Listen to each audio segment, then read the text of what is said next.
and welcome to part 2 of my little anime primer on Hayao Miyazaki. Last time I talked about his life up to Princess Mononoke.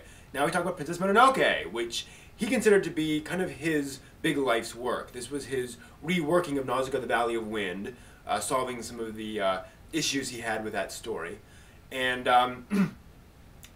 why did he do that? It's because, remember how I mentioned that when he did Nausicaa, he started that as a manga. Well, he didn't stop doing the manga.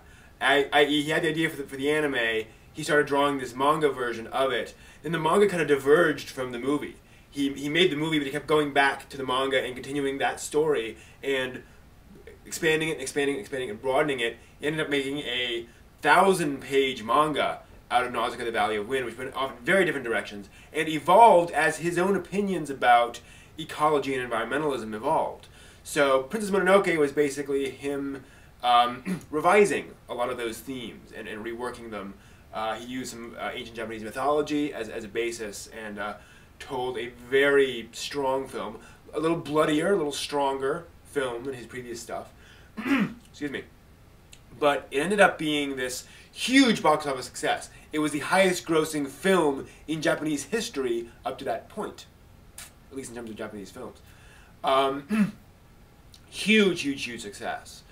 And from there, he went on basically, this was the point at which Miyazaki had insisted he was going to be retiring any day now, and he then made 3 more films.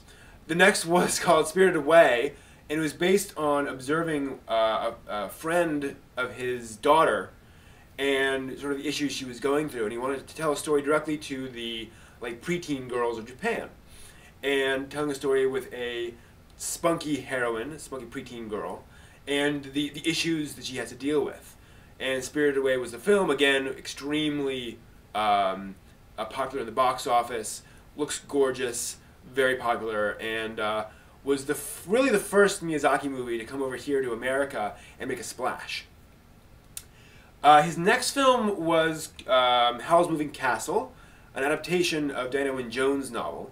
Now, this was not his first adaptation. Kiki's Delivery Service was actually based on a Japanese novel. But this is certainly a much more high-profile book. And that got better attention from critics, but a lot of folks, some folks were, they thought it was a little too long, they thought it was a little too unfocused, generally thought it wasn't his best work, I'll put it that way. But remarkable visuals, inventive, all the normal stuff you expect from Miyazaki. He was then going to make a movie called Tales from Earthsea. But something happened within Studio Ghibli. Details are still rough. We don't quite know what happened there. He ended up leaving that production, and his son, Goro Miyazaki, took over. Now, Goro was curator for, or he ran the Studio Ghibli Museum, which they have a museum all for their stuff. And then he stepped in to direct this, and there was a big rift between father and son there. Not very pretty. But Goro made Tales from Earthsea, and then Hayao went off to make a movie called Ponyo. Ponyo and the Cliff by the Sea in Japan. Of course, it's a big, complicated Japanese name in Japan. Anyway, and I'm a big Miyazaki fan, but Ponyo didn't really do much for me. And that was kind of the reaction from a lot of folks. It's a beautiful children's film, but that's kind of all it is. And it just didn't have the complexity and the depth of a lot of earlier Miyazaki movies. And that's been kind of the worry about Hayao Miyazaki, is that his past couple of works have really not lived up to his heyday, which is fine, that happens.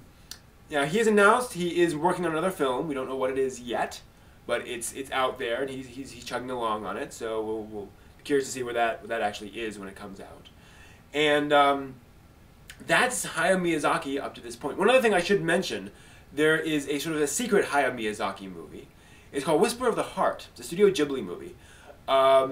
He didn't direct it exactly, but he went and he found the original manga it was based on. He's the one who convinced the manga artist to license it to Studio Ghibli. And Miyazaki storyboarded the entire thing. He also found the artist for the fantasy sequences that are in the movie. So it's kind of a Miyazaki movie. It's an awesomely real awesomely affecting and touching movie. But anyway, if you get a chance to find Whisper of the Heart, check it out. Kind of Miyazaki-ish. So that's really where Miyazaki is right now. And the amazing thing is that he's huge. I mean, he is generally considered the greatest animator, or certainly director of animated films in Japan, possibly the world. His films are gentle, generally very action-packed when they need to be. They can be very simple. They can be just very direct. They can tell they can talk about these very simple moments and these very grand ones. He knows character very, very well. He insists on great technical accuracy and supreme control over naturalistic animated movements. These characters move the way people actually move in real life. And Miyazaki movies are considered kind of the pinnacle of the animated arts by a lot of people, Disney included, by the way. So to see where he is now is a little bit painful. But, I mean, it's not to say that his movies are bad. His movies just aren't up to that standard. Anyway, that's a capsule of Hayao Miyazaki and his life and his experiences. I'm sure I've left a few things out, but those are kind of the highlights. And if you have any questions, feel free to post them below. But otherwise, that is pretty much Hayao Miyazaki.